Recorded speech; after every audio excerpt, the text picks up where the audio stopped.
भगवद गीता अध्याय 4, जिसे ज्ञान कर्म संन्यास योग माना गया है। इस अध्याय में श्री कृष्ण ज्ञान का योग और कर्म का अनुशासन समझाते हैं। चौथे अध्याय में श्री कृष्ण अर्जुन को दिए जा रहे दिव्य ज्ञान के आदिकालीन उद्गम को प्रकट करते हुए उसमें उसके विश्वास को पुष्ट करते हैं। वे बताते हैं कि यह वही शाश्वत ज्ञान है जिसका उपदेश उन्होंने आरंभ में सर्वप्रथम सूर्यदेव को दिया था और फिर परंपरागत पद्धति से यह ज्ञान निरंतर राजर्षियों तक पहुंचा। अब उसी अर्जुन के सामने, जो उनका प्रिय मित्र और परम भक्त है, कृष्ण इस दिव्य ज्ञान को प्रकट कर रहे हैं। तब अर्जुन प्रश्न करता है कि वही श्री कृष्ण जो वर्तमान में उसके सम्मुख खड़े हैं, वो इस ज्ञान का उपदेश युगों पूर्व सूर्यदेव को कैसे दिया। इसके प्रत्युत्तर में श्री कृष्ण अपने अवतारों का रहस्य प्रकट करते हैं। वे बताते हैं कि भगवान अजन्मा और सनातन हैं, फिर भी वे अपनी योग माया शक्ति द्वारा धर्म की स्थापना के लिए पृथ्वी पर प्रकट होते हैं, लेकिन उनके जन्म और कर्म दिव्य होते हैं और वे भौतिक विकारों से दूषित नहीं हो सकते। जो इस रहस्य को जानते हैं, वे अगाध श्रद्धा के साथ उनकी भक्ति में तल्लीन रहते हैं और उन्हें प्राप्त कर फिर इस संसार में पुनः जन्म नहीं लेते।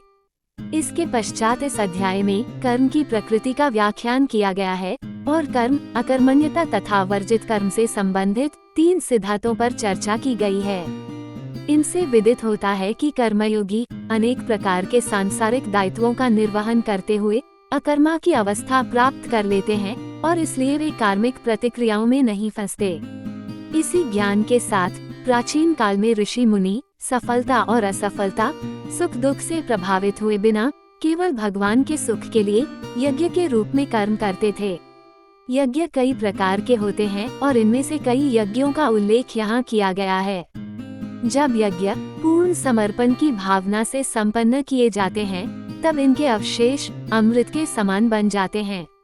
ऐसे अमृत का पान करने से साधक के भीतर की अशुद्धता समाप्त हो जाती है। इसलिए यज्ञों का अनुष्ठान पूर्ण निष्ठा और ज्ञान के साथ करना चाहिए।